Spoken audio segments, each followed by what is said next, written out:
বাজে ঠিক আছে তোমরা মিয়া মাস শেষে যে বেতন দাও দেখো দি মালের অবস্থাটা মিয়া সুন্দর মাস শেষে বেতন লো টিপটা তো ঠিকই লাও ঠিক আছে আর আমি মাল দি মিয়া একটু গেল এই যে দেখো একদম চিকচিক করে দেখো খালি খেপা সবাই খেপলিতে মাল মিয়া জানো না 10 মিনিট কাম করো দেখো কি সুন্দর মাল যারা দিতেছি কত সুন্দর পরিষ্কার হয়ে যেতেছে ঠিক আছে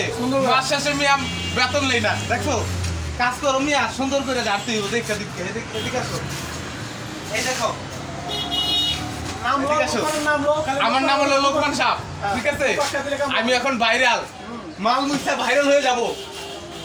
আর মাল মুছে টিপ নিয়ে নেবো আর কেউ দেবো না মার্কেটে যারে মাথায় পারো মার মাথায় বাড়ি দেবো বুঝতে পারছো বাড়িতে টিপ নেবো 500 টাকার ভাড়া 200 টাকায় যাবো তাও যাবো মার্কেটে সব দোকান আমার এই মাথা থেকে ওই মাথা বুঝতে পারছো তুমি খাওয়া নাই টিপ হইলে আমার ফোন দিব মহাজনটা এই যে মহাজনটা ফোন দিব মুস্তাছি বুঝতে পারছো হ্যাঁ কাট করো